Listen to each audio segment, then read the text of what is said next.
Bien, entonces vemos cómo nuestro componente está funcionando todo tranquilamente. Fíjate cómo cada 3 segundos pues cambia el contador. Uno, 2, luego 3. Vamos a ponerle en 1000 segundos. 1000 milisegundos para que sea un segundo. Y pues cada segundo va a estar cambiando. 2, 3, 4, 5 y así sucesivamente. Y está funcionando tranquilamente. Pero como te digo, pues puede haber fugas de memoria.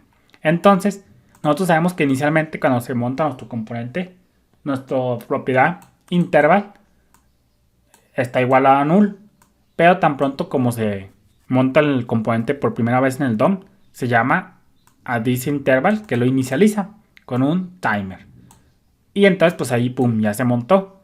Pero imagínate que ese componente se desmonta del DOM y pues entonces tenemos que limpiar este interval, este timer. Por consecuencia, pues nosotros sabemos que existe un método que se ha llamado por React justo antes de que nuestro componente sea eliminado al DOM. En este caso, component will mount. Entonces este método component will mount nos va a servir para eso. Para eso, pues vamos a hacer lo siguiente. Vamos a ponerle que component will mount. Y aquí vamos a llamar el ciclo de vida component will on mount. Y lo vamos a inicializar en una función. Y entonces esto va a hacer referencia a este ciclo de vida component will mount. Entonces aquí, como te estarás imaginando, aquí vamos a poder limpiar nuestro timer. Para eso usamos la función cleat interval. ¿Y qué timer queremos? Ahora sí que qué timer queremos cerrar o qué timer queremos limpiar. Pues en este caso lo que viene en nuestra propiedad interval, porque acuérdate que en this interval lo estamos inicializando. Entonces ese lo traemos de nuestro componente con this.interval. Guardamos. Vamos a hacer por ejemplo aquí un log de los métodos para que veas, para que sigas entendiendo el orden de ejecución. Cuando te estás enseñando, yo te recomiendo que aprendas mucho a poner los logs para que veas en qué orden se llaman los métodos. Esto del ciclo de vida de React es muy sencillo. La clave está en que tú entiendas el orden de ejecución de los métodos. Aquí ya se me andaba olvidando. Este por acá. Get initial stage. Copiamos esto para acá. Y el render. Entonces vamos a poner nuestro log. Vamos a guardar. Vamos a recargar. Y fíjate cómo se llama get initial state. Luego el render. Component mount, que fue lo que hizo que inicializara nuestro, o que empezara nuestro timer.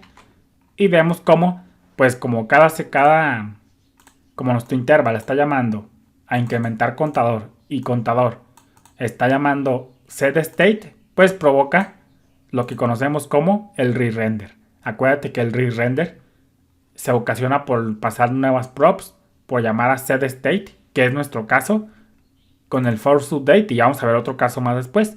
Entonces, pues fíjate cómo aquí se está llevando a cabo el re-render, la fase de actualización. Entonces, pues aquí vemos cómo nunca se está ejecutando el método component will on mount, porque nunca se está desmontando nuestro componente. Pero cuando se desmonte, puedes estar seguro que nuestro timer se va a limpiar.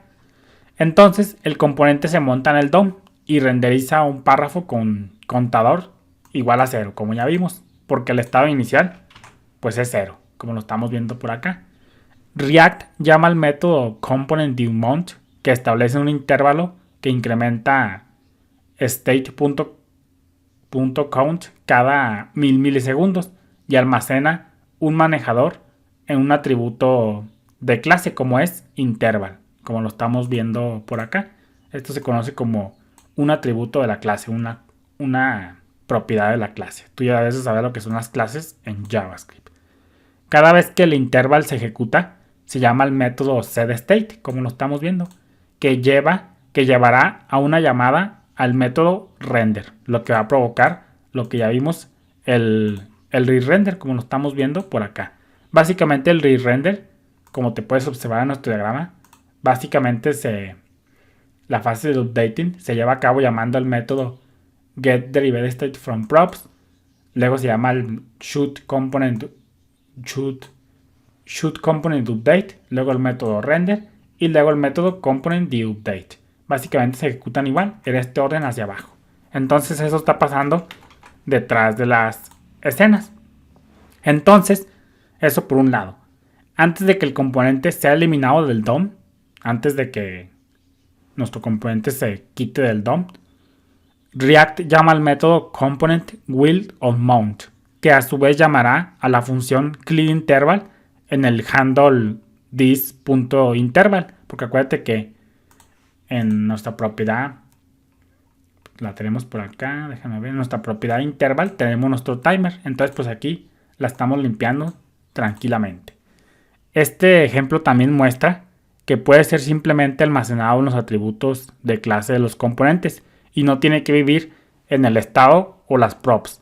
Hacemos esto para los datos que no afectan la renderización del componente. Entonces pues puedes ver cómo el interval, vemos como aquí interval, pues puede ser almacenado como una propiedad de clase y no necesariamente que esté en el estado o las props. Hacemos esto, como te digo, para los datos que no afectan la renderización del componente. Tú ya depende de tus necesidades, vas a saber qué pones como propiedad de clase y qué pones como estado y qué como props. Entonces pues este es un ejemplo muy sencillo y vamos a simular cómo hacemos para desmontar el componente, porque en este momento pues no hay forma de desmontarlo, simplemente se está ahora sí que llamando al método render, pero vemos como nunca se está llamando al método component_will_mount. Necesitamos de comprobarlo a ver si se está limpiando, más bien si se está ejecutando. Por supuesto, hay muchas formas de que ocurra el desmontado de un componente en el DOM. Pero aquí te voy a enseñar algo, te voy a enseñar la forma más fácil. Pero pues obviamente para desmontarse un componente en el DOM, pues hay de muchas formas. Puede que por ejemplo uses el componente del router, que ya después lo vamos a ver, de React. Puede haber muchas, pero muchas formas de que un componente se desmonte del DOM.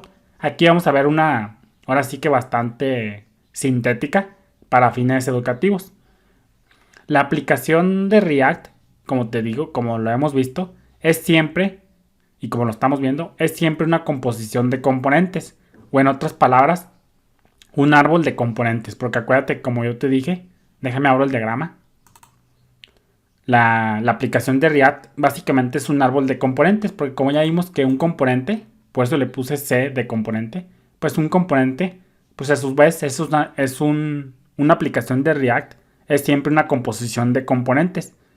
O en otras palabras, un árbol de componentes, porque un componente tiene a su vez otros hijos, un componente tiene a su vez hijos, y pues fíjate cómo se ve como un componente, como un árbol de componentes, como lo que pasa en el DOM HTML y como la estructura de datos de árbol que también ya conocemos.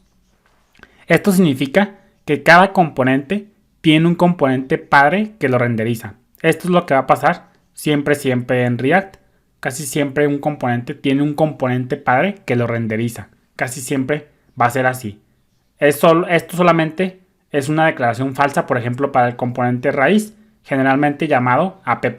Acuérdate que para montar una aplicación completa, pues lo más normal es que se llame app. Y app, pues a su vez ya va a montar toda la interfaz de usuario. Pero de ahí en más, pues app vemos como no tiene un padre como tal, porque simplemente va a montar toda la interfaz de usuario por primera vez en el DOM. Pero de ahí en más, todo ahí va a tener, cada componente va a tener un componente padre. Entonces, eso ya te lo voy a enseñar para el próximo video, cómo desmontar un componente en React, para que simplemente veas component_will_mount. Bendiciones.